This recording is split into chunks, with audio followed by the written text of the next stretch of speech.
le surnommait Baba Yaga. Le bonhomme 7 heures?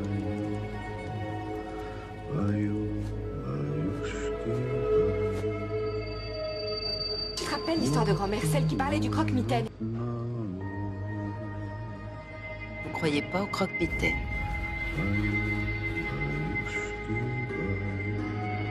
Non. Vous devriez.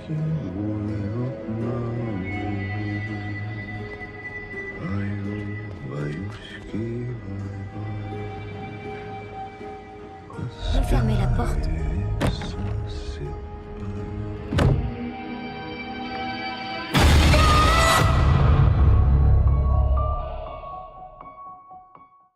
Connaissez-vous le croque-mitaine?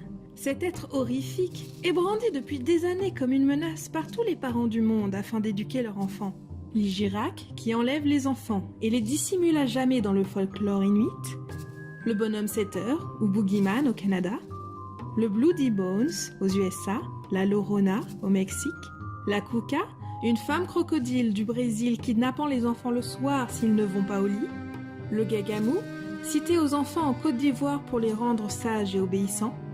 La Yamauba, la sorcière des montagnes du Japon qui change d'apparence pour attraper ses victimes et les mange une fois gagné leur confiance.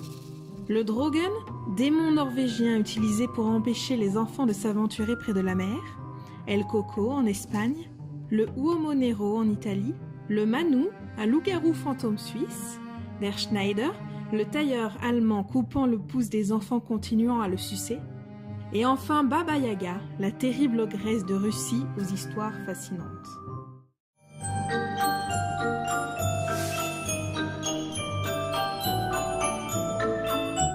Une fillette dont la marâtre souhaitait se débarrasser fut envoyée chez la sœur de celle-ci pour y faire une course.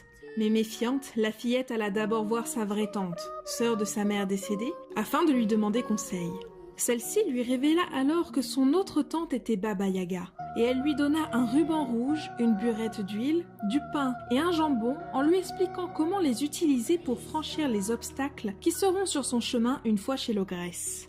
Reconnaissante, la fillette arriva enfin chez Baba Yaga et lui formula la demande de sa marâtre, une aiguille et du fil afin de coudre une chemise. Celle-ci installa alors la fillette à son métier à tisser et disparut dans la maison pour aller lui chercher cela. Mais c'est alors qu'elle entendit l'ogresse dire à sa servante qu'elle comptait la manger pour le dîner. Elle chercha donc à prendre la fuite. Sans faire de bruit, la petite fille se leva, alla à la porte. Mais le chat était là, maigre, noir, effrayant. De ses yeux verts, il regarda les yeux bleus de la petite fille, et déjà, il sortait ses griffes pour les lui crever. Mais elle lui donna un morceau de jambon et lui demanda doucement. « Dis-moi, je t'en prie, comment je peux échapper à Baba Yaga ?» Le chat mangea d'abord tout le morceau de jambon, puis il lissa ses moustaches et répondit. « Prends ce peigne et cette serviette, et sauve-toi. Baba Yaga va te poursuivre. Colle l'oreille contre la terre. Si tu l'entends approcher, jette la serviette, et tu verras. S'il te poursuit toujours, colle encore l'oreille contre la terre, et quand tu l'entendras sur la route, jette le peigne, et tu verras. » La petite fille remercia le chat, prit la serviette et le peigne et s'enfuit. Mais à peine sortie de la maison, elle vit 2 chiens encore plus maigres que le chat, tout prêts à la dévorer. Elle leur jeta du pain tendre et ils ne lui firent aucun mal. Ensuite, c'est la grosse barrière qui grinça et qui voulut se refermer pour l'empêcher de sortir de l'enclos. Mais comme sa tante le lui avait dit, elle lui versa toute une burette d'huile sur les gonds et la barrière s'ouvrit largement pour la laisser passer.